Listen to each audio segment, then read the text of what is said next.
L'affaire Caillot, le scandale qui secoua la France à la veille de la guerre. Imaginez Paris en 1914, quelques mois avant que l'Europe ne bascule dans la Première Guerre mondiale.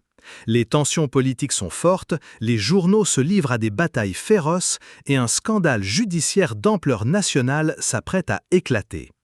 Au cœur de cette tempête, Joseph Caillot, ministre des Finances, et son épouse Henriette. Joseph Caillot est un homme politique influent, pacifiste convaincu et figure de la gauche radicale.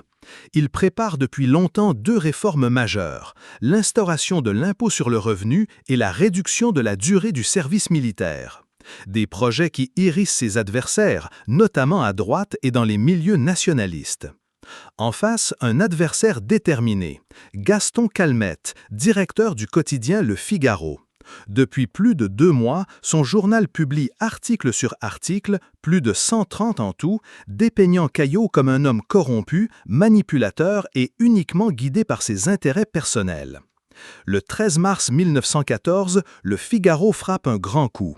En première page, il publie des extraits d'une lettre intime écrite par Caillot 13 ans plus tôt à celle qui était alors sa maîtresse.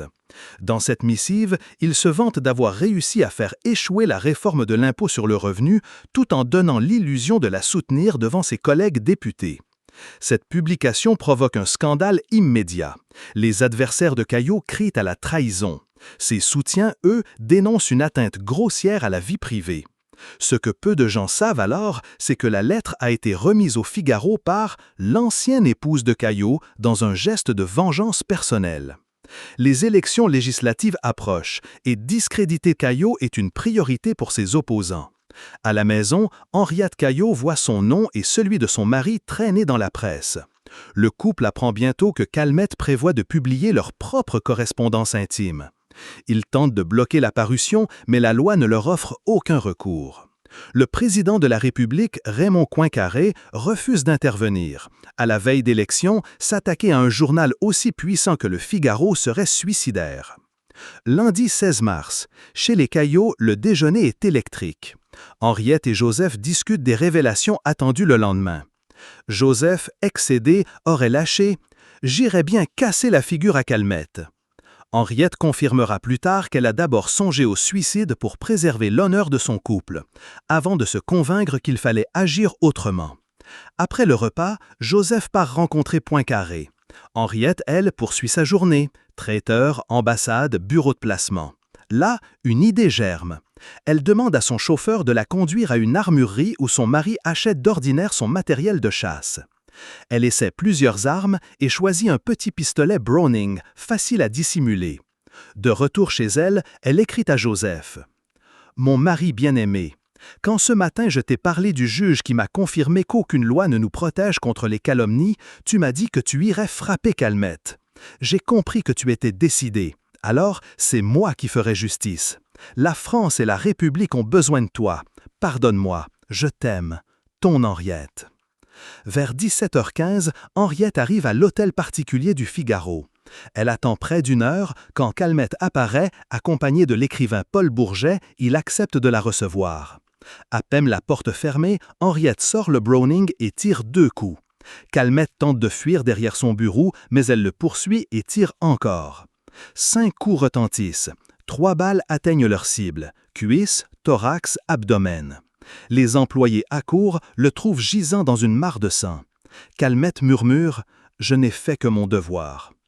Henriette, elle, déclare « Il n'y a plus de justice en France. C'était le seul moyen d'en finir ».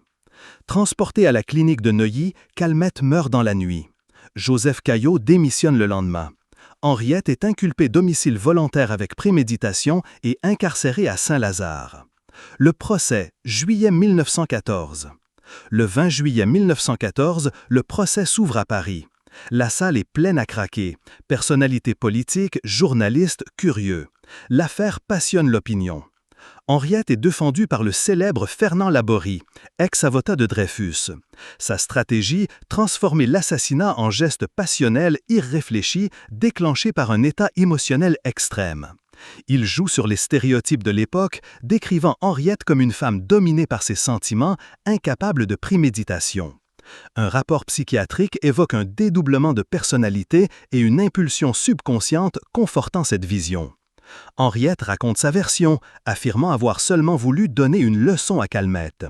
L'accusation, elle, insiste sur la préméditation et le contexte politique.